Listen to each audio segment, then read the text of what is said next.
On va aller dans Exode. Exode chapitre 21, versets 7 à 10. Lorsqu'un homme vendra sa fille pour être esclave, virgule, lorsqu'un homme vendra, Moïse n'a pas dit ici, va vendre ta fille. Vu que selon les bibliothécaires classiques, il est supposé ramener les gens de l'esclavage, c'est-à-dire les délivrer. Comment il va encore accepter que d'autres personnes puissent subir encore l'esclavage? Mais bon, lorsqu'un homme vendra sa fille pour être esclave, il ne sortira pas comme sortent les esclaves. Si son maître l'a acheté pour en faire une de ses femmes, c'est-à-dire, ça c'est une supposition, parce que Moïse savait que ça existait. Il sait que le peuple sont renégants, l'appliquent, font ça. C'est pour ça qu'il doit ramener de l'ordre au fur et à mesure, progressivement. Donc, il enlève l'ivraie progressivement, petit à petit, parce qu'il est le moissonneur en même temps. Il est celui qui peut extirper l'ivraie qui pousse à côté de la bonne plante.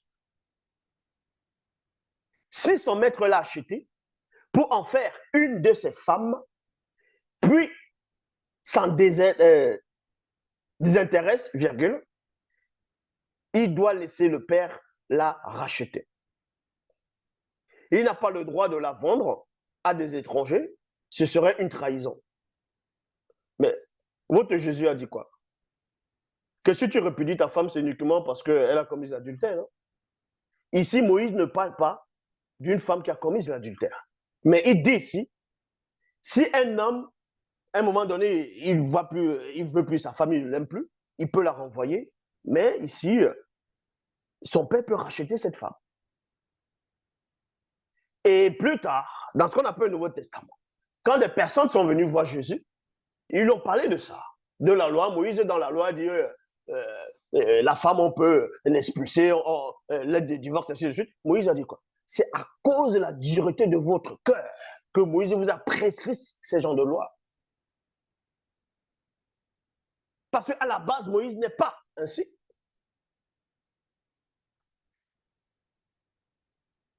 S'il fait épouser à son fils une autre femme, virgule, il donnera à la fille ce qu'il est, ce qui lui est dû pour son mariage, ainsi que des vêtements, et il ne lui refusera pas le prix de sa virginité.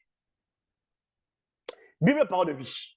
Il est dit ici, le maître peut aussi, voilà ce que cette version dit, le maître peut aussi prendre une autre esclave pour femme, point. Dans ce cas, il continuera comme avant à donner à sa première femme la nourriture et les vêtements et à s'unir avec elle, c'est-à-dire avoir tous des rapports sexuels avec elle. Maintenant, il y a des mongols, des pauvres, des pauvres arrivistes, cet état qui se disent pasteurs, ils vont dire, vous voyez, Moïse a dit, il ne faut pas retrancher l'autre à la première femme. Donc, ça dit qu'il approuve la polygamie. Mais vous comprenez, vous ne savez pas lire ou quoi? Moïse est en train de s'adresser aux esclavagistes ici. Ce sont des gens qui vont acheter des femmes, ce sont des esclavagistes. C'était des esclavagistes ici. On s'adresse aux gens qui vont épouser des esclaves, qui vont acheter des esclaves, qui vont prendre les gens comme esclaves et les forcer les marier. C'est écrit.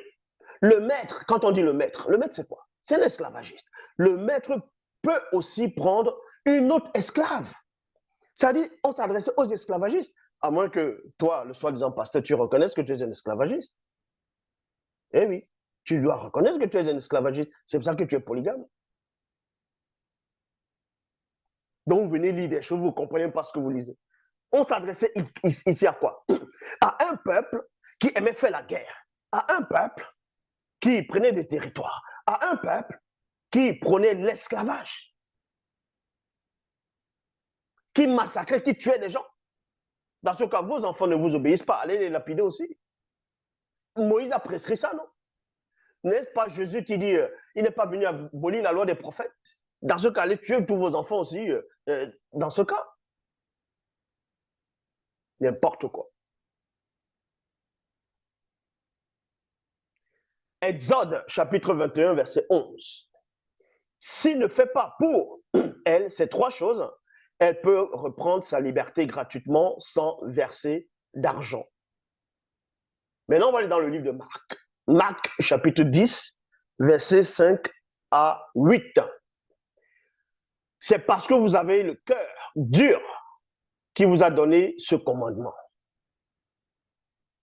Cependant, il est écrit que, virgule, dès le début, Dieu a fait l'homme et la femme. C'est pourquoi l'homme laissera son père et sa mère et sera uni à sa femme et non à ses femmes. Et les deux deviendront comme une seule personne. Ainsi, ils ne seront plus deux, mais ils seront comme une seule femme, une seule personne.